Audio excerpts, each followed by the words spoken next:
ज्ञानी हूँ। चलिए देखिए, आचार्य मानतुंग देव द्वारा विरचित भक्तांबर स्तोत्र पर हमारी चर्चा चल रही है, जिसमें हमारे कुल कितने, रजनी जी कितने श्लोक हो गए? 26 श्लोक पूरे हो गए। हाँ, ठीक है, 26। हाँ 26 26 राइट। हमारे 26 श्लोक पूरे हो गए और आज हमारा 27वां श्लोक चलेगा। तो एक बार पहले हम रिवाइज कर लेते हैं, जिससे नेहा जी आपको भी विषय क्लियर हो जाएगा।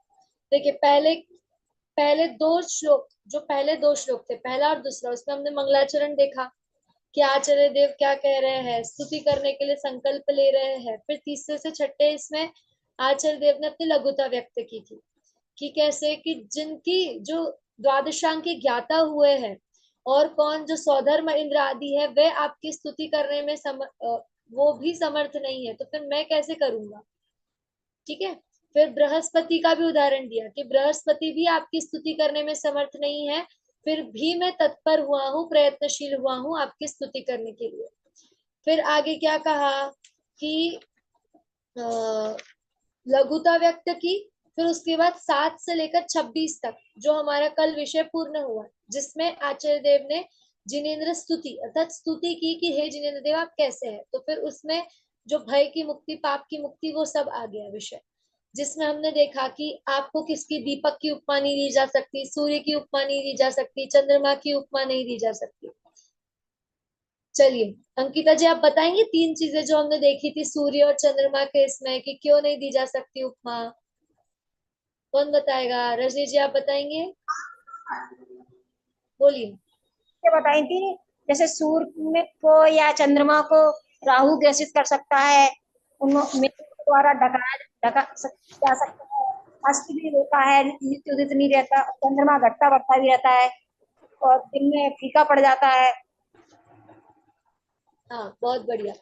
देखिए ऐसी बात की थी, और इसके हमने इसके लिए क्या देखा था कि जो ज्ञान है वो कैसा है, हमेशा एक जैसा रहने वाला है, स्वपद प्रकाशक ज्ञान की इसमें हमने महिमा जानी थी।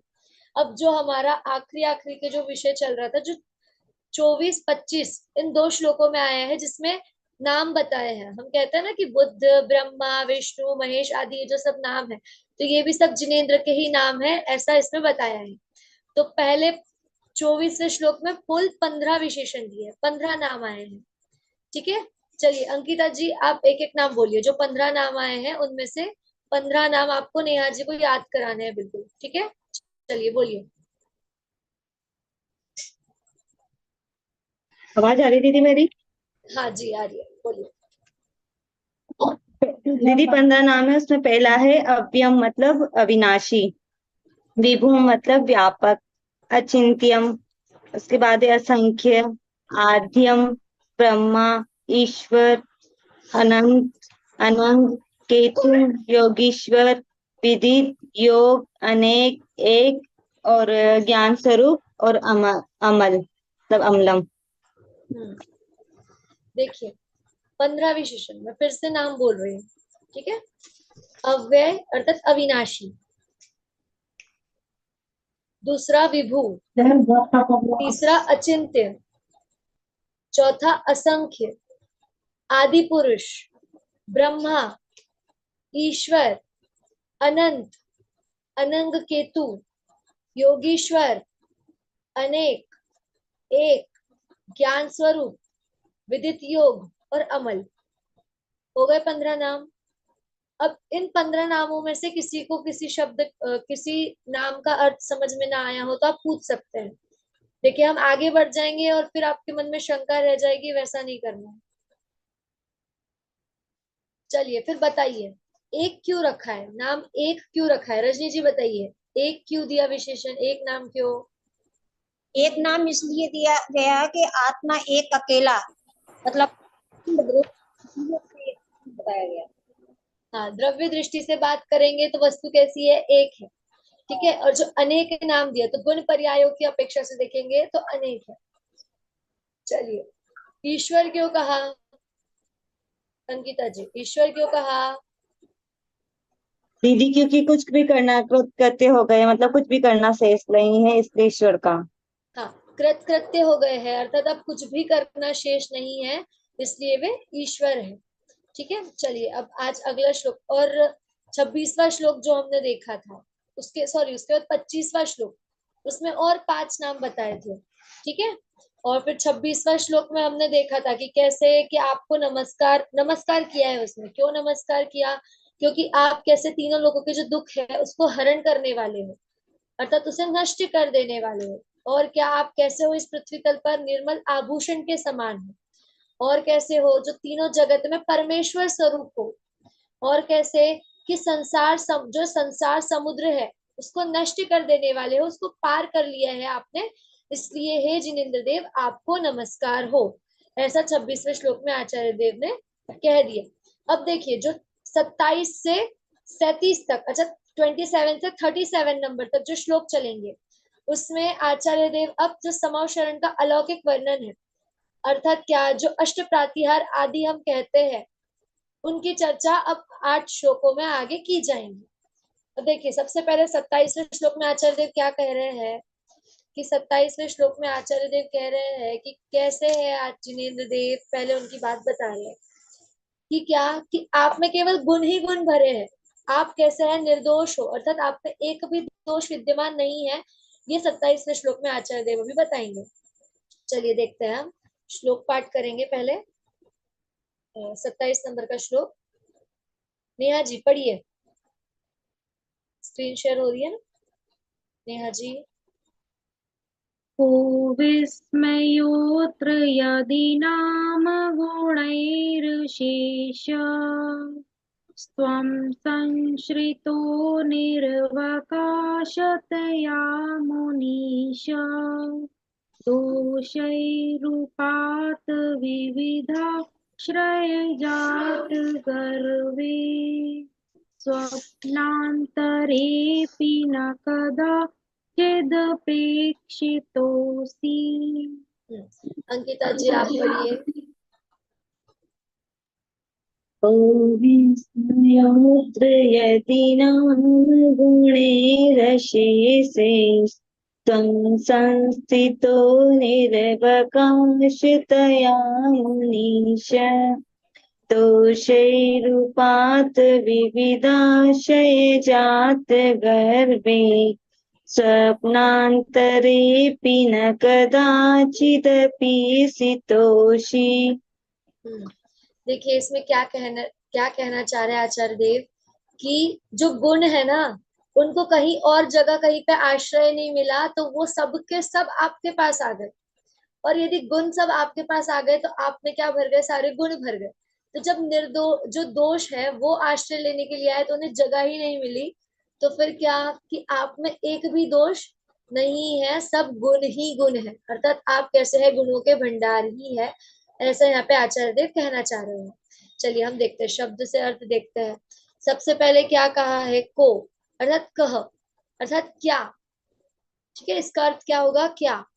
फिर आगे क्या है, विस्मयोत्र अर्थात आश्चर्य, विस्मय हम कहते हैं ना आश्चर्य, अर्थात क्या आश्चर्य है, अत्र इसमें, अर्थात क्या आश्चर्य है इसमें, यदि गुणों के द्वारा, कैसे गुण, समस्त गुण, ठीक है, अशेष कहा ना कि एक भी शेष नहीं रहा, समस्त जो गुण है उन गुणों के द्वारा, यदि तवम, यहाँ पे देखिए त्वम आएगा तो आप, संश्रितो आश्रय को, निर्वकाशतया अर्थात अन्य जगह स्थान न मिलने पर, कि जो गुण थे, जो समस्त गुण थे, उन्हें अन्य जगह पर स्थान नहीं मिला, तो क्या मुनीश, हे मुनियों के स्वामी, अर्थात कौन, हे जिनेन्द्र देव, वो कहाँ आए, आपकी शरण में आए, आपके आश्रय में आए।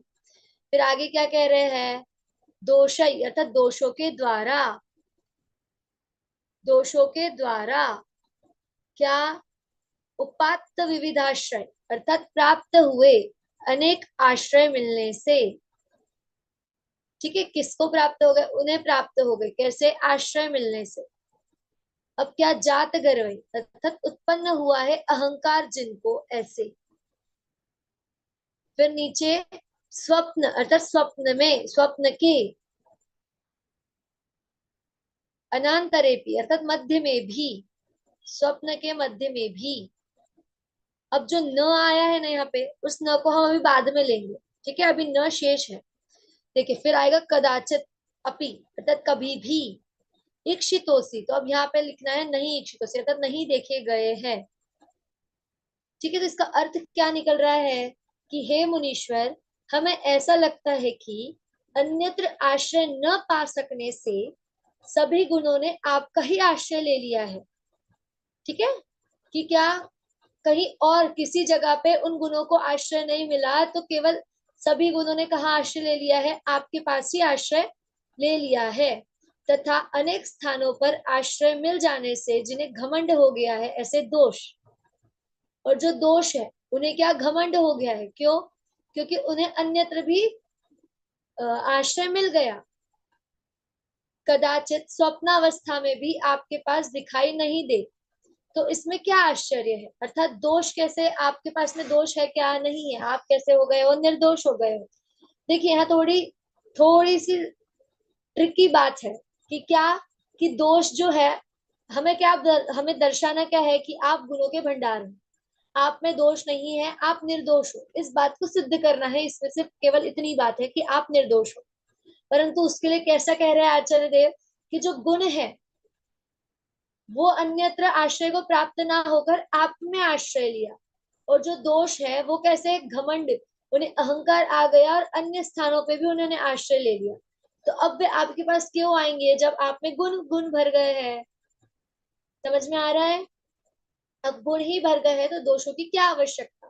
तो स्वप्न में भी यदि दोष आपके पास आए तो हम उसे स्थान क्यों दें? ऐसी बात आचार्य देव यहाँ पर कह रहे हैं। चलिए देखिए, हम एक बार श्लोकार्थ पढ़ते हैं इसका। हे मुनियों के स्वामी, संसार में जितने गुण थे उन सब ने आप में इस सघनता से निवास कर लिया। देखिए सघनता अर्थात पूरा भरा हुआ है। ठीक है, कहीं पे भी जगह खाली नहीं है। ऐसे उस तरीके से जैसे एक हम बॉल बनाए यदि किसी का, ठीक है, तो कैसा वो बॉल कैसा होगा, पूरा अंदर से भरा हुआ होगा, लोहे का जैसे अगर बॉल हो, ठीक है, तो वो कैसा पूरा अंदर से भी पूरा लोहा भरा हुआ होगा, वैसा सघनता से पूरा भरा हुआ है, निवास कर लिया है कि फिर कुछ भी अवकाश अर्थात स्थान शेष नहीं रहा, जिससे दोषों को आप में बिल्कुल भी स्थान नहीं मिला। वे दोष दुर्गुण अन्यत्र चले गए। अन्यत्र आश्रय मिल जाने से के गर्व से वे दुर्गुण पुनः लौटकर स्वप्न में भी आपकी ओर नहीं आए। अर्थात संसार के समस्त गुण आप में विद्यमान है, दुर्गुण एक भी नहीं है, तो इसमें क्या आश्चर्य है? देखिए यदि केवल एक दोष भी यदि जिनेंद्र में होता ना तो वे पूजनीय नहीं कहलाते, क्योंकि हम क्या लक्षण बना रहे हैं कि जो निर्दोष हो, निर्दोष को कह रहे हैं, तो यदि दोष उसमें आ जाएगा तो फिर कैसे, है ना? चलिए, तो यहाँ पे क्या बात सिद्ध हुई कि जिनेंद्र देव कैसे है, निर्दोष है। ठीक है, यह बात इस श्लोक से सिद्ध हुई। चलिए अब आगे, अब आगे देखिए 28वें श्लोक से क्या चालू हो रहा है? प्रातिहारिक पद। हाँ, 28वें श्लोक से अब अष्ट प्रातिहार्य चालू हो रहे हैं। तो सबसे सबसे पहले आपसे प्रश्न, अष्ट प्रातिहार्य के नाम किस किस को याद है? जी याद तो है लेकिन क्रम से नहीं पूछ सकते। अच्छा, क्रम से याद नहीं है, तो चलिए अब एक एक क्रम आता जाएगा तो आप उसको और भी अच्छे से याद कर लीजिए। आपको याद तो है ही, तो अब क्रम भी याद हो जाएगा। ठीक है, चलिए मैं एक बार, हाँ दीदी बोलिए। इसमें गुण दोष के ऊपर जैसे ऐसे भी तो जैसे लौकिक में है, किसी गलत आदमी को अगर कोई सहारा नहीं देता है और उसे कोई दूसरा सहारा देता है तो उसे भी घमंड हो जाता है, तुम नहीं दोगे सहारा तो क्या मुझे जगह नहीं मिलेगी क्या? तो उसे थोड़ा घमंड हो जाता है कि देखो मैंने ऐसे करके दिखाया। तो इसी तरह मतलब उनके पास, भगवान के पास सभी गुण ही गुण थे, उन्हें दोषों को आश्रय नहीं मिला, तो दोस्त दूसरी जगह जाके दुर्गुण दुर्जनों के पास पहुंच गए तो उन्हें भी घमंड हो गया कि देखो मुझे जगह मिल गई। हाँ बहुत सुंदर। देखिए हम यही तो कहना चाह रहे हैं कि हम केवल जो पढ़ रहे हैं उसे हमें केवल पढ़ना नहीं है, जैसे अभी रजनी जी ने उसे अपने जीवन पे भी लगाकर देखा। हमें उन उदाहरणों को देखना है कि हम भी उन चीजों को कर रहे हैं, हमें वो प्रत्यक्ष दिखता है वैसी सब चीजें। जैसे अभी एक उदाहरण हमारे सामने आ गए कि हम दुर्जन को सहारा देते हैं क्या? नहीं, परंतु उसे कोई अन्य व्यक्ति सहारा दे दे या उसे आगे बढ़ा दे तो कैसा लगता है, उसे घमंड चढ़ जाता है कि अच्छा तुम नहीं साथ दे रहे हो क्या? ठीक है, दूसरा है ना साथ देने के लिए, ऐसी चीज हो जाती है। तो देखिए हमें एक चीज है कि हर चीज को परीक्षा करके अपनाना है, बहुत सुंदर है ना। चलिए ऐसे ही आगे भी आप ध्यान दीजिए और हमें नए नए उदाहरण बताइए, है ना। चलिए देखते हैं, आप अष्ट प्रातिहार के नाम पहले मैं ऐसे बोल रही हूँ, ठीक है। 8, देखिए सबसे पहला है अशोक वृक्ष, दूसरे नंबर पर है सिंहासन, फिर है चवर, फिर छत्रत्रय, फिर दुंदुभी, पुष्प वृष्टि, भामंडल और दिव्य ध्वनि। ठीक है। अब एक एक इनका ऐसा ही क्रम इसमें दिया हुआ है भक्तांबर स्तोत्र में, तो हम इसकी चर्चा करते हैं।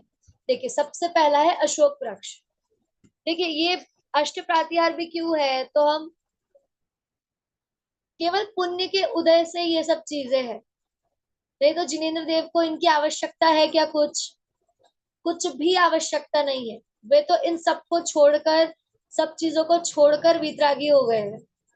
परंतु क्या हमारी जो भक्ति है ना, उनके प्रति जो भक्ति है, उससे देवों के द्वारा ये सब चीजें करी जाती है। समोशरण में विभूति, समोशरण की रचना आदि भी सब देव ही करते हैं, तो वो उसे अच्छे से अच्छा बनाना चाहते हैं, इसीलिए ये सब चीजें भी वहां पर होती है। जैसे हम अच्छा दिखने के लिए आभूषण पहनते हैं, तो केवल हार पहन लेंगे चलेगा क्या? फिर हाथों में चूड़ियां भी चाहिए, कानों में कुंडल भी चाहिए, सब चीजें कैसी बिल्कुल सही चाहिए। वैसी ही है कि यदि जो रचना कर रहा है, जो इंद्र रचना कर रहे हैं, तो वह भी कैसी, उन्हें सुंदर से सुंदर चाहिए। यदि हम अपना घर भी सजाते हैं तो कैसा, नहीं ये फ्रेम यहाँ ही चाहिए, ये वॉलपेपर यही लगना चाहिए, नहीं घड़ी सामने हॉल में होनी चाहिए ताकि सबको सामने दिखे। तो जब हम घर की, हमारे चीजों की इतनी, जहां पर जो चीज होनी चाहिए वहां वो रखते हैं, तो उसी के लिए वैसे ही जिनेन्द्र देव के भी पुण्य के उदय से ये सब चीजें उन्हें प्राप्त होती है। ठीक है, वो किसी चीज की मांग नहीं करते कि मेरे ऊपर अशोक वृक्ष होना चाहिए, वृक्ष की छाया होनी चाहिए, सिंहासन होना चाहिए। जबकि अभी हम जब चर्चा करेंगे तब हम देखेंगे कि वे सिंहासन पर विराजमान होकर भी सिंहासन पर नहीं बैठे हैं। ठीक है, चलिए हम सब वो चर्चा अभी सिंहासन के छंद पर और देखेंगे। सबसे पहला कौन सा है? अशोक वृक्ष। ठीक है, अशोक वृक्ष हमारा पहला है। कौन से नंबर का छंद है? 28 नंबर का। देखिए यदि आपको कोई भी पूछे कि अष्ट प्रातिहार के छंद कहाँ से है, तो आप कह सकते हैं 28 नंबर से। ठीक है अंकिता जी, आपका भी प्रश्न था ना कि हम भक्तांबर स्तोत्र को कैसे याद करें, याद नहीं रहता, विषय कहाँ से कैसा है। तो देखिए अभी आपको याद होना चाहिए कि 28 नंबर से अष्ट प्रातिहार शुरू हो रहे हैं। फिर सबसे पहला अशोक वृक्ष जब हम अभी याद कर लेंगे तो इनका ऑर्डर जो है, क्रम है, वो भी याद हो जाएगा। ठीक है, तो फिर हमें ध्यान रहेगा कि 28 नंबर से 8 कंटिन्यू देखे जाएंगे, तो फिर इन इन श्लोकों में इन इनकी चर्चा की गई है अष्ट प्रातिहार्यों की। ठीक है, चलिए पहले सबसे पहला 27 नंबर में से किसी को कोई शब्द का अर्थ ना समझा हो तो पूछ लीजिए।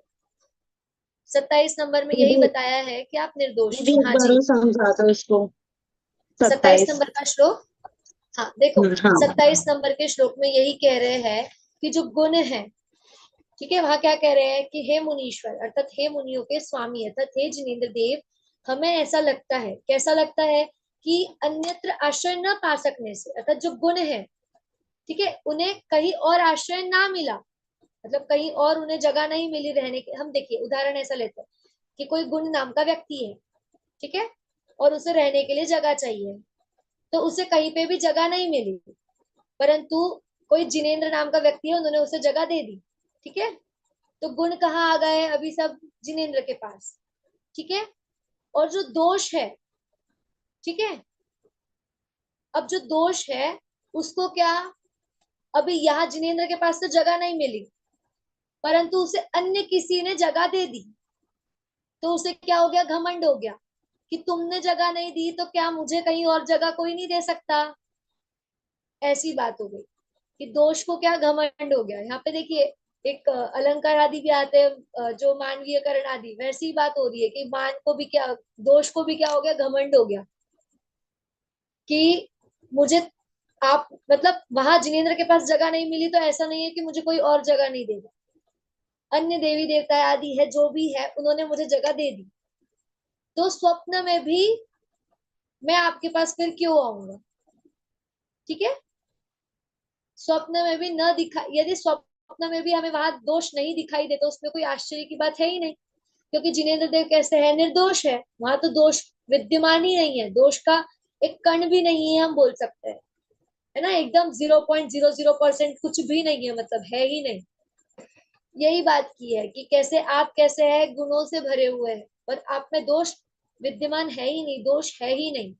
ठीक है, यही बात 27वें श्लोक में बताई हुई है। चलिए बढ़े आगे। हाँ चलिए, दीदी। हाँ चलिए 28वां श्लोक। अंकिता जी आप पाठ कीजिए, आंटी जी आपके साथ है ना, आप दोनों मिलके पाठ कीजिए 28वां नंबर का श्लोक।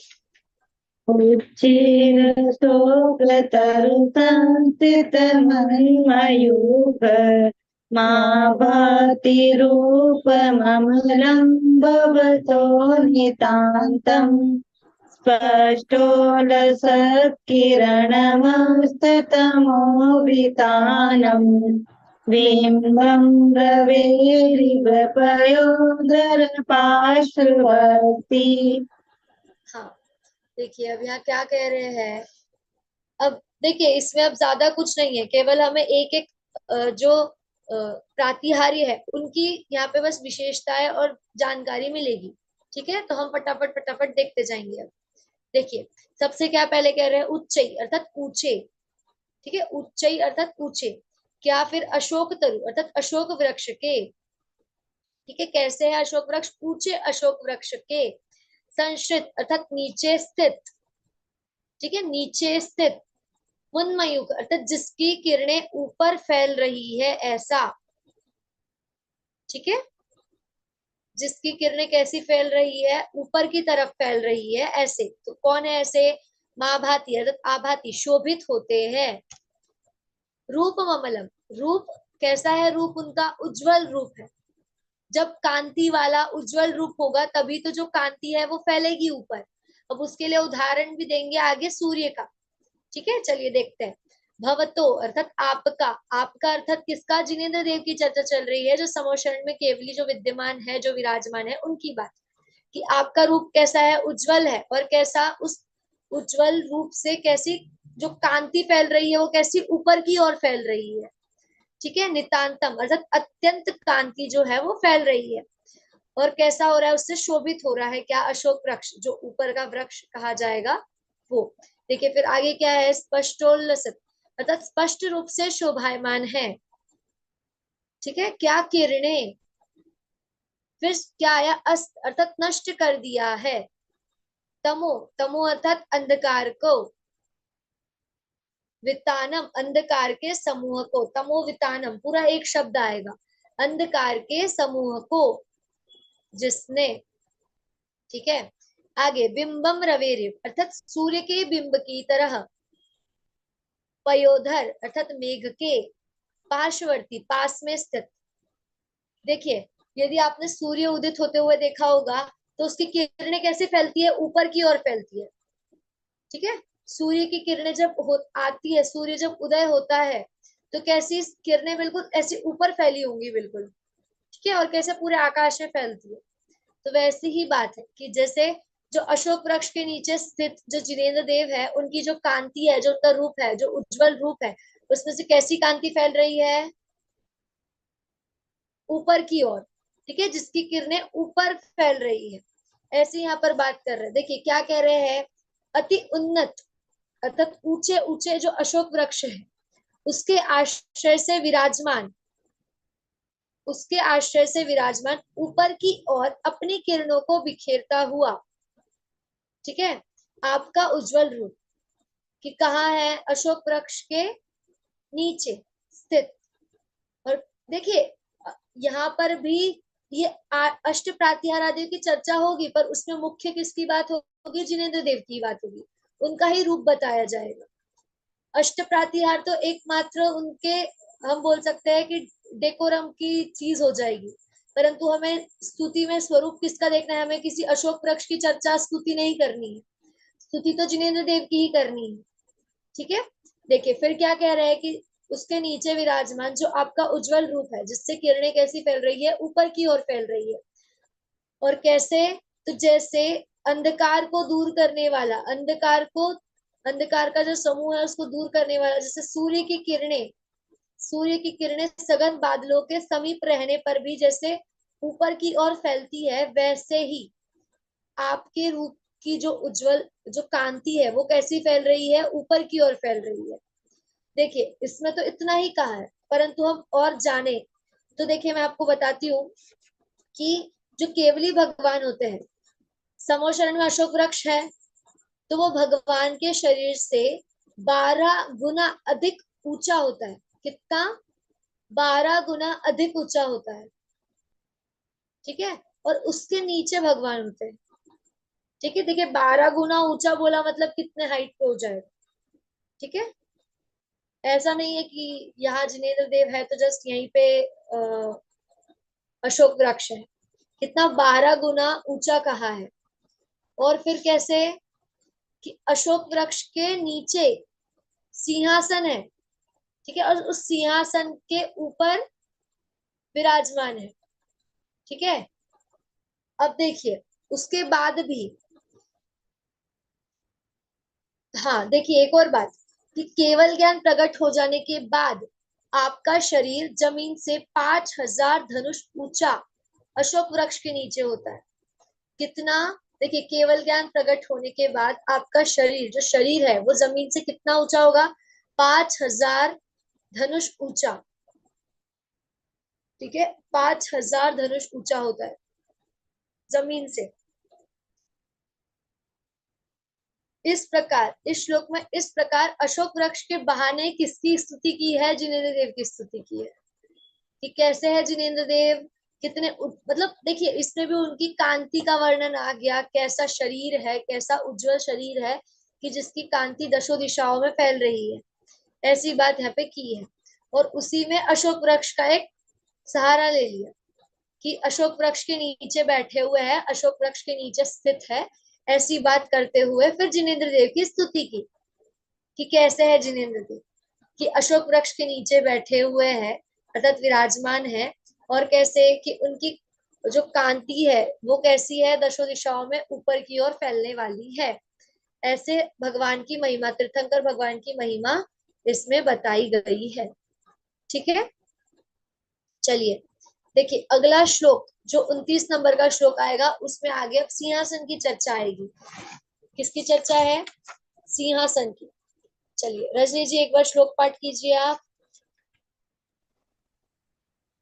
सिंहासने मणिमयूख शिखा विचित्रे विभ्राजते तव वपुः कनकावदातम् बिम्बं विलसदंसुलतावितानम् तुंगोदयाद्रिशिरसिव सहस्ररश्मि। देखिए इसकी चर्चा हम विशेष रूप से कल करेंगे, पर मैं आपको कुछ बातें बताती हूँ कि जो सिंहासन है, देखिए समोशरण में रत्नमय सिंहासन पर विराजमान है, और कैसा आकार, कैसा कहा जाता है? कमल की आकृति रहती है, ऐसा कहा जाता है कि कमल की आकृति का सिंहासन है। जैसे हम मंदिर आदि में भी देखते हैं तो भगवान के नीचे सिंहासन होते हैं, तो कैसे कमल के आकृति के होता है ना, वो कमल की आकृति बनाई होती है नीचे से, तो वही की कमल की आकृति। और पर उस सिंहासन पर क्या जिनेन्द्र देव बिल्कुल चिपक के विराजमान होते हैं क्या? चिपक कर नहीं बैठते, देखिए बिल्कुल सिंहासन पर नहीं बैठे होते, जैसे हम कुर्सी पर बैठते हैं ना वैसे नहीं होता है, उससे भी 4 उंगल ऊपर। ठीक है, 4 अंगुल ऊपर विराजमान होते हैं, ऐसा। और जो ये बात हो रही है कि सिंहासन आदि ये सब पुण्य के उदय से अपने आप सहज ही मिल जाते हैं। ठीक है, अब कैसे मिलेंगे, क्या होगा, उसका कैसा वर्णन किया है आचार्य देव ने, इसकी चर्चा हम कल की कक्षा में करेंगे आगे। तो देखिए आज हमारा कौन सा, एक अशोक वृक्ष का हमने देखा और सिंहासन का हमने भी श्लोक पाठ किया है, जिसकी चर्चा हम कल विशेष रूप से करेंगे। चलिए अब कल के जो प्रश्न दिए थे वो कौन बताएगा उत्तर? दीदी मैं बताऊं? आप तो बता देंगे, पता है, और कोई? कोई है ही नहीं, किसी को पता ही नहीं। जी देखिए नेहा जी तो कल थे नहीं, इसीलिए उन्हें पता नहीं है। ठीक है चलिए, एक काम कीजिए, रजनी जी आप पहले प्रश्न का उत्तर दीजिए, अंकिता जी आप दूसरे प्रश्न का उत्तर दीजिए। ठीक है, 2 प्रश्न थे हमारे। हाँ, पहला रजनी जी। दीदी आपने एक प्रश्न पूछा था ना, 24 नंबर के श्लोक में जो 5 नाम बताए, 5 विशेषण बताए हैं। 25 नंबर के श्लोक में जो सॉरी, हाँ 5 25 आए हैं नंबर के वो। 5 हाँ, विशेषण। किए तो याद 5, आपने?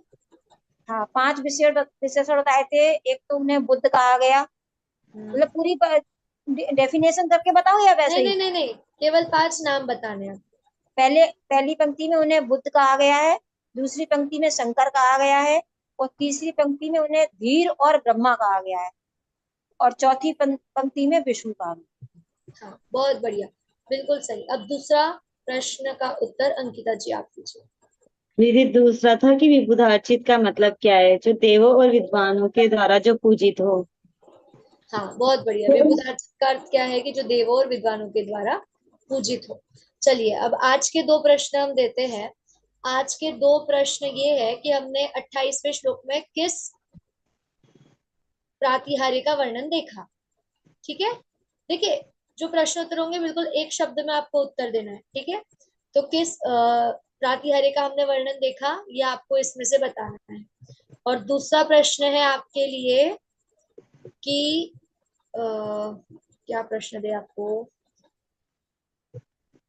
चलिए, दूसरा प्रश्न आपको अष्ट प्रातिहार्य के नाम याद करके आने। ठीक है, क्रम आपका जो भी आपको अच्छा लगे वो आप याद कीजिए, पर 8 नाम हमें याद होने चाहिए। ठीक है, चलिए, जिनवानी स्तुति अंकिता जी आप ले लीजिए, आप और आंटी जी साथ में आप ले लीजिए। सत्य व्याधि नहीं सत्य द्रव्य गुण पर्याय और प्रमाण का जड़ कर चेतन बंध के अकर्ण के अवसान का कह कर स्वरूप यथा जो उससे लिए जिनवाणी माँ को वंदना शुक्रता।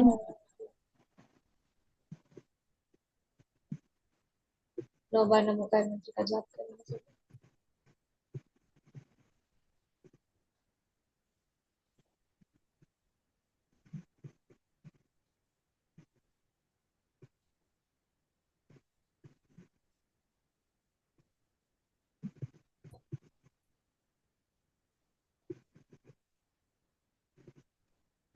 जय बोलिए द्वादशांगमयी जिनवाणी माता की, महान जैन धर्म की जय। चलिए, सभी को जय जिनेन्द्र। एक सेकंड दी प्लीज। जय जिनेन्द्र हेलो सबको। मुस्कान दी, हाँ एक सेकंड। हाँ जी। मैं सॉरी बोल रही हूँ, सॉरी मैं क्लास में थी but at the same time call आ गई थी तो मैंने आपको नहीं सुन सकी। मैंने यूट्यूब पे सुना, आपने 2 बार मुझे कॉल किया था, एक्सट्रीमली सॉरी। और मैंने सबमिट करा है यूट्यूब पे आपके सारे क्वेश्चन के आंसर। सॉरी दी। अच्छा अच्छा, ठीक है, कोई नहीं। और मैं क्लास मोस्टली नहीं सुन पाती पर सुनूंगी तो मेरा वीडियो पे ऑफ रहता है, इसके लिए भी सॉरी। पर बहुत ओके बढ़िया ओके, समझाना चलिए हो सकती। कल के लिए बहुत चलिए दिल से सॉरी, है ना। ठीक है, ओके, चलिए, जय ठीक है जिनेन्द्र। ठीक है, जय जिनेन्द्र। चलिए। सभी